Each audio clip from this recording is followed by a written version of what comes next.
엄청 오래된 인연입니다. 어디다 자랑하고 다닐 만한 이야기는 아니지만 저한테는 또 소중히 간직하고 싶은 아름다운 추억이다 보니 대나무 숲에다 임금님 귀는 당나귀 귀라고 외치는 심정으로 이렇게 여러분들께 제 이야기를 들려드리려고 합니다. 어머니가 결혼을 하면서 고향을 떠나 아버지를 따라 살게 되었습니다. 그래도 저희 어머니가 대학물을 좀 먹은 사람이라서 맞벌이 부부 생활을 했지요. 타지에서 아는 사람 하나 없이 아버지 하나만 보고 따라왔는데 어머니는 어머니 나름대로 외롭고 힘든 시간을 보냈나 봅니다. 그러다가 회사에서 친구를 한 명 사귀게 되었다고 합니다.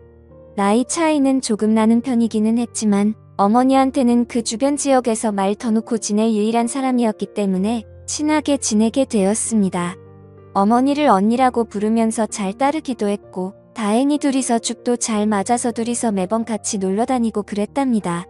그 인연이 이어져서 저희 어머니가 제가 태어나고 나서 직장을 관두면서도 두 사람은 계속해서 인연을 이어왔다고 하더라고요. 저희 집에 자주 놀러와서 지냈던지라 그리고 저 볼 때마다 이뻐해주고 용돈도 주고 했던 분이시라서 제가 이모라고 부르면서 잘 따르기도 했습니다. 그 지역에서 꽤 오래 살았기 때문에 사실상 가족 다음으로 많이 만나던 사람이 이 이모였습니다. 그런데 어린 마음에 그랬나 저한테 잘해주기도 하고 그때의 기억은 흐릿하지만 웃는 게 참 예쁜 사람이었던 걸로 기억해요. 키도 작았고 동안에다가 얼굴도 작은 여리여리하던 스타일이라서 어느 정도 제가 크고 나서는 오히려 제가 덩치가 더 크게 되더라고요. 제가 서울에 있는 대학교에 합격하면서 저희 아버지도 은퇴를 하시게 되었고 그렇게 저희는 온 가족이 삶의 터전을 서울로 옮겨가게 되었습니다. 서로 한국 땅 안에 있는데 못 만날 게 어딨냐며 어머니와 이모는 아쉬워하기도 했습니다. 하지만 무엇보다 제가 더 이상 엄마의 친구이자 이모라고 따르던 하지만 속으로는 내심 여자로서 좋아하고 있던 그녀와 떨어지게 되니 그 부분이 가장 아쉬웠습니다. 그녀 또한 제 손을 잡으면서 건강하게 잘 지내라면서 눈물까지 흘려줬. 그날 그때의 얼굴이 아직도 기억에 선명하게 남아있습니다. 그 영향을 받아서 저는 지금도 솔직히 미시 혹은 연상 취향이 굳어지게 되었습니다. 그런데 연상이라는 게 사실 나이차가 한두 살 많은 연상을 말하는 게 아니기 때문에 젊을 때 연애를 하면서는 또래의 여자들과 연애를 하기는 했지만 무언가 저를 채우지 못하는 것이 있었지요. 아무튼 속으로 아쉬움은 많았지만 제 취향을 들킬 수 없어서 사실 그때는 주변 친구들도 여자 그룹 가수 누구 드라마에 나오는 주연급 누구 주인공 동생으로 나오는 누구 하면서 다들 연하나 동갑내기 여자들에게만 관심이 있다 보니 저는 선뜻 여자 주인공보다 여자 주인공 엄마로 나오는 사람이 더 예쁘지 않냐 하는 이야기를 꺼내기가 힘들었지요. 그래서 저도 남들하고 똑같이 나이 비슷한 직장인 여자친구를 만나게 되었습니다. 대학교 졸업할 때까지는 솔직히 별로 관심도 없었어서 연애를 하지 못했는데 오히려 그런 걸 보고 주변에서 오해들 하고 그러니 어쩔 수 없이 시작한 연애였어요. 그래도 첫 연애라고 내심 많이 좋아하기도 했고 마음도 많이 썼습니다. 하지만 최선을 다하긴 했지만 역시 중요한 순간에 커지질 않으니 한참 된 나이인데도 두 사람의 연애 관계가 더 발전을 할 수는 없었지요. 그래도 그때 여자친구가 저를 많이 이해해주고 기다려주고 어떻게는 일으켜보려고 이것저것 노력도 많이 했습니다. 도무지 그 여자친구한테 나는 나보다 나이가 많은 사람이 아니면 안 될 것 같다는 말을 꺼낼 수가 없었지요. 그 여자친구가 나쁘다고 생각하진 않습니다. 그녀도 사람인데 당연히 답답하고 힘들었겠지요. 결국 그녀는 저를 두고 다른 남자를 만나더라고요. 그런데 그 과정이 저에게는 그 사실을 숨기고 양다리를 걸치고 있던 거였어요. 그래서 그때 마음의 상처가 엄청나긴 했습니다.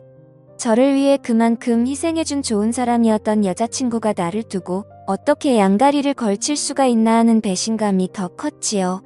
게다가 이러나 저러나 어쨌든 첫 여자친구였기에 여자친구의 바람에 저는 시리에 빠지게 되었고 그때 카카오톡도 연락처도 핸드폰에 있던 모든 걸 지워버리고 한동안 방황을 하게 되었습니다. 그렇게 헛송 세월을 보내다가 시간이 지나니까 해결이 되더라고요. 그리고 나서 다시 백업해둔 연락처를 정리하면서 카카오톡도 설치하고 정상적인 삶으로 되돌아갈 준비를 하고 있었습니다. 마지막 백업을 해둔 게 너무 오래 전이었어서 그동안의 친구 목록이 다 사라져 있었지요. 그런데 제 눈에 띄는 번호가 하나 있었으니 제가 대학 오면서 헤어지게 되었던 저에겐 첫사랑이나 마찬가지였던 이모의 번호였습니다. 10년 동안 같은 번호를 쓰고 있던 건지 카카오톡에 자동으로 친구 등록이 되면서 오랜만에 이모의 사진을 볼 수 있었습니다. 작은 핸드폰 화면에 작은 사진으로 보니 괜히 떨리더라고요. 그래서 이모의 사진을 터치해서 확대를 했습니다. 여전히 작고 아담한 체구도 그대로였고 얼굴살이 조금 더 빠졌을 뿐 저를 설레게 했던 미소는 여전하더라고요. 어디 아는 사람들하고 산에라도 놀러갔던 건지 등산로에서 찍은 사진을 보니 오랜만에 마음이 설레기 시작했습니다. 그때부터 그녀가 어떻게 지내나 궁금하더라고요. 그런데 상태창을 보니까 메모 남겨놓듯이 해놓는 프로필 상태 메시지 아무것도 필요 없어라고 약간 냉소적인 구절을 상태 메시지로 남겨놨더라고요. 그리고 프로필 사진으로 되어 있는데 그게 올려보면 옛날에 해놓은 과거 사진들도 다 볼 수 있었거든요. 그런데 사진이 하나도 남아있지 않는 겁니다. 지금 프로필로 되어 있는 사진을 제외하면 말이죠. 그때 직감적으로 이모에게 무슨 일이 있는 건가 하는 생각이 들었습니다. 제가 여자친구한테 받은 상실감 때문이었을까요?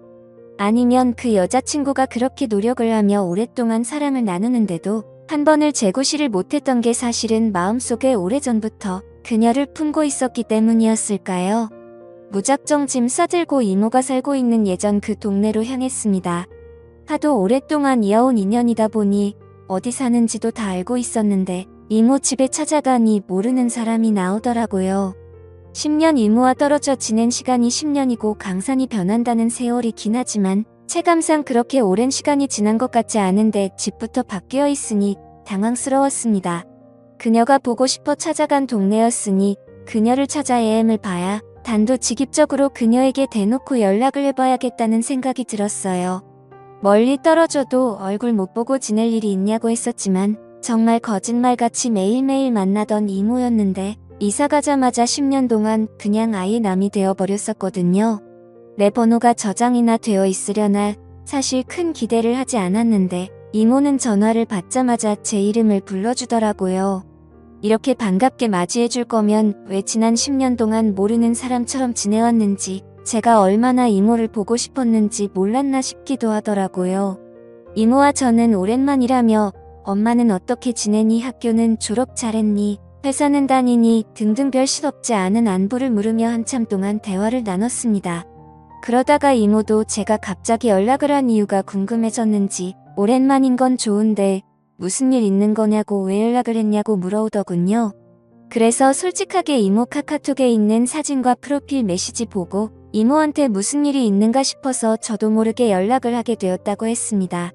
그러니 이모가 제 말을 듣고는 뭔가 쓸쓸하게 웃으면서 별일 없다고 하더라고요. 그래서 저는 이모한테 무슨 일이 있는 줄 알고 지금 이 동네까지 내려와 있다. 이모 집까지 찾아가 봤는데 모르는 사람이 살고 있더라는 이야기를 꺼냈습니다. 그러니 이모가 조금 놀란 눈치더라고요. 사실 카카오톡 상태 메시지만 보고 누가 이렇게 멀리서부터 찾아오는 일은 거의 없는 일이잖아요. 오겠다고 대화를 했던 것도 아니고 심지어 제가 제 또래의 여자한테 이렇게 했으면 이모도 이해나 할 만한 상황이겠지만 다른 사람도 아니고 저와 이모의 나이 차와 사이였으니 말입니다. 밖에서 한 1시간 정도를 기다렸나 이모가 헐레벌떡 제가 있는 곳까지 나오더라고요. 그래도 그 와중에 제 마음을 눈치라도 챈 것인지 화장도 싹 하고 머리도 다듬어져 있는 게 조금 멋을 내고 나온 것 같았습니다. 예전에도 이모의 아름다움이 참 좋긴 했는데 사실 회사 출퇴근할 때 하는 정도의 꾸민 모습만 봤지 진짜로 이렇게 마치 애인을 만나듯 꾸미고 나온 이모의 모습은 제 생각보다 훨씬 더 아름다워 보였습니다. 10년의 세월이 무색하게 저를 설레게 만들던 그 여자가 내 눈앞에 있으니 묘한 고향감에 휩싸이기 시작했습니다.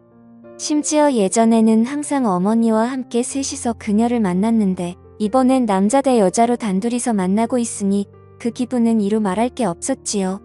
직접 만나니 이모가 아무 일 없이 잘 지내고 있다던 말과는 다르게 이모의 현재 상황을 말해주더라고요. 사실 저희 가족이 서울로 가기 전부터 남편과 불화가 생기기 시작했고 10년이 지난 지금에서야 결국 이혼을 하게 되었다는 겁니다. 그런데 그 과정에서 자식들이고 뭐고 다 대가리 크고 나니까 자기가 회사 다니며 힘들게 키워준 것도 모르고 돈 많은 아버지 따라갔다고 자기는 이제 완전 혼자가 된 거나 마찬가지라며 힘들어하더라고요. 이모가 힘들다고 하는 말에 저도 사실은 이러하다며 현재 제 상황을 설명했습니다. 저 또한 큰 시리에 빠져있는 상황이라 이모가 보고 싶어 여기까지 내려왔다는 그 명분을 설명하고 있던 것 같았습니다. 그런데 이모는 눈이 휘둥그레지면서 그런 일이 있었는데 왜 여기를 내려온 거냐고 묻더라고요. 그래서 이모에게 커피 말고 같이 술이나 한잔 하자고 같이 술 마셔주면 다 이야기를 해주겠다고 말했습니다. 그러니 이모가 눈빛이 조금 바뀌기 시작하면서 일단 저에게 알겠다는 말을 하고 어렸을 때도 자주 가던 동네 경양식점 같은 호프집으로 저를 데리고 갔어요. 여기가 음식도 맛이 좋긴 하지만 일단 옛날식 경양식집이라서 자리도 벽으로 다 칸마다 나누어져 있고 조용히 단둘이 이야기 나누기에는 이곳만큼 좋은 곳이 없었거든요. 그때 저도 솔직히 이모가 조금씩 저에게 마음을 활짝 열고 있다는 생각이 들기도 했습니다. 이모가 저랑 첫 잔을 짠을 했더니 벌써 술을 같이 마실 정도로 큰 줄은 몰랐다고 시간이 참 빠르다더니 하면서 두 사람 사이에 묘해지는 분위기를 환기시키려고 애써 노력하는 게 보이더라고요. 술을 한두 잔 나누다가 저도 이모에게 제가 여자친구와 헤어졌던 이야기를 하면서 사실 여자친구 앞에서 내가 고개 숙인 남자일 수밖에 없던 이유와 노력을 해도 잘 해결되지 않았던 사실까지 낱낱이 말했습니다. 그리고 그 문제의 중심에는 항상 다른 사람도 아니고 이모가 있었다고요. 이모도 이모 나름대로 그 나이 때는 별거 아닌 거라고 대충 고민 상담을 해주려고 했던 것 같은데 몸쪽 꽉 찬 돌직구를 날려버리니 정신을 못 차리고 제 말에 얼어붙어서 아무 말도 잇지 못하더라고요. 그래서 한 번 더 이모에게 돌직구를 날렸습니다. 사실 이제는 모르겠다. 내가 재구실을 못하는 건지 아니면 정말 이모 때문에 그런 건지 한번 알아보고 싶다고요.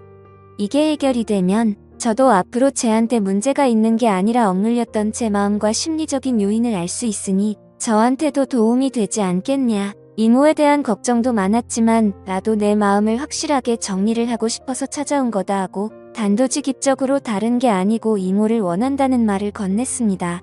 이모는 무슨 말을 그렇게 하냐며 손사래를 치기는 했지만 거절을 하지도 않았고 자리를 떠나지도 않았습니다.